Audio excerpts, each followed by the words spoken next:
ప్రపంచ చరిత్రలో ఇంతటి మోసగాడు మరొకరు ఉండరేమో. ఎన్నికల ముందు ప్రజలకు కనకపు సింహాసనాలు, అంతులేని సంపద సృష్టిస్తానని హామీలిచ్చిన ఏపీ ముఖ్యమంత్రి నారా చంద్రబాబు అధికారంలోకి వచ్చిన తరువాత వాటిని ఉత్తుత్తి మాటలుగా తేలుస్తున్న తీరు ఇప్పుడు ఆంధ్రప్రదేశ్ రాజకీయాల్లో హాట్ టాపిక్ గా మారింది. సంపద సృష్టిస్తా, రాష్ట్ర ఆర్థిక వ్యవస్థను పరుగులు పెట్టిస్తా, ప్రతి కుటుంబానికి మేలు జరిగేలా చేస్తా అంటూ ఎన్నికల సమయంలో చంద్రబాబు గారు ప్రజలకు చెప్పిన మాటలు, గుప్పించిన హామీలు ఇప్పుడు గాలి మాటలుగా మిగిలిపోయాయి. రాష్ట్ర ఆర్థిక పరిస్థితిపై ఆయన చేస్తున్న తాజా వ్యాఖ్యలు, చెబుతున్న లెక్కలు చూస్తుంటే ఎన్నికలకు ముందు చెప్పినవన్నీ ప్రజలను నమ్మించేందుకు వేసిన పన్నాగాలు తప్ప మరొకటి కాదని స్పష్టమవుతోంది. ప్రజలు ఆశపడ్డారు, నమ్మారు. చంద్రబాబు చెప్పిన మాయమాటలు నిజమేనని భ్రమపడ్డారు.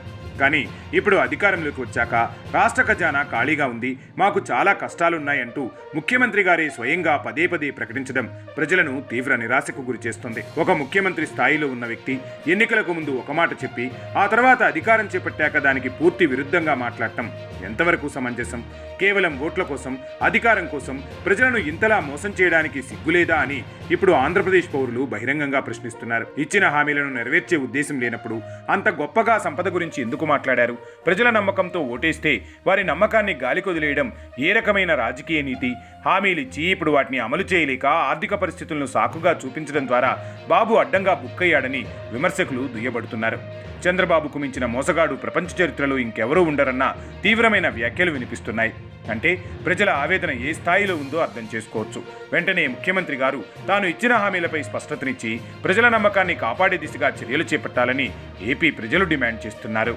ఒక పక్క సూపర్ 6 సంక్షేమ కార్యక్రమాలు, ఇంకో పక్క చూస్తే ఖాళీ ఖజానా, ఎతికినా కూడా డబ్బులు దొరికే పరిస్థితి లేదు. Flash back. కష్టపడతాం, సంపద సృష్టిస్తాం. జగన్మోహన్ రెడ్డి అప్పు చేసి 10 రూపాయలు ఇస్తే నేను సంపాదించి అప్పు లేకుండా మీకు 15 రూపాయలు ఇస్తా.